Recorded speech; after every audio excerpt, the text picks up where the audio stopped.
And speaking of basketball, she's one of the best players to come out of the Natural State, an SEC legend, a WNBA All-Star.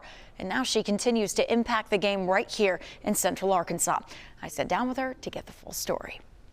If you've been to a Little Rock women's basketball game this season, you may not realize there's been a legend in the building with you. Shameka, how often did you know you fouled somebody and then tell the referee, I didn't do it? See the next call. Listen, every time. I'm not admitting to anything. I did not foul anybody, ref. What are you talking about? Shameka Christon, former Razorback, WNBA All-Star, now doing color commentary for the Little Rock women's basketball team. I will say Nate actually reached out to me and was like, hey, Shameka, I want to know, do you want to do color analyst? And I said, I've never done that before, but I will work hard at it because I'm very competitive with myself, and I'm like, I'll work hard at anything. And that's exactly how her basketball journey started.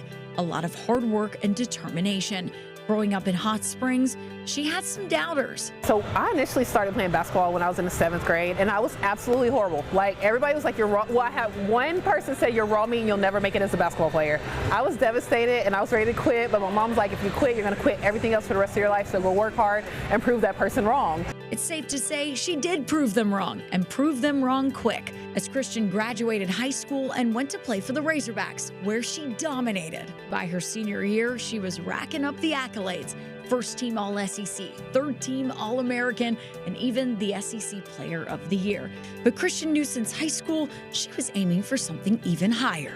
9th grade year, that's when the WNBA was formed, and I set a goal right then and there. I said, I'm going to be there. I will be there. And everybody's laughing at me like, yeah, okay, you know how many girls say that? And I said, no, I'm literally going to be there, and I'm going to go and compete at the highest level. That's just what it is. After college, her dream came true. She was taken as the 5th overall pick in the 2004 WNBA draft by the Liberty, becoming the highest drafted U of A women's basketball player. From Arkansas, I went straight to New York, which was a culture shock, but I fell in love with New York. I was young and spontaneous then, so New York is my second home, but you know, Arkansas is my first love, and I'm just so proud to be from here. Just like college, Christon dominated in the league, being named a WNBA All-Star in 2009 and securing an invite to the USA Basketball National Team training camp that same year. But her hopes of making the Olympic team didn't go her way.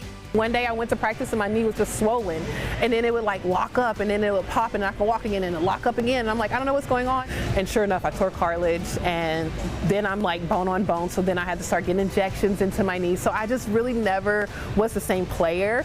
After that, Christon played a few more years in the league with the Chicago Sky, San Antonio Stars, and Phoenix Mercury. But ultimately, she decided to hang the jersey up after an amazing 11-year career.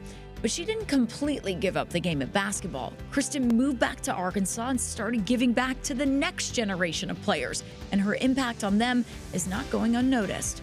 They started coming to practice in my New York Liberty jersey. They would walk in and I would just scream like, oh my gosh! You know, they literally ordered my jersey. Whether it's impacting the next generation or getting to do color commentary, Christon is thankful to still be around the sport she fell in love with so many years ago, and proud of where it has come. I'm honored to know that, hey, I was a part of that process, and now look where it's at, and I'm excited to see where it's gonna be like in the next 10 years. So if you happen to catch a Little Rock women's basketball game this season, just remember, legends are all around.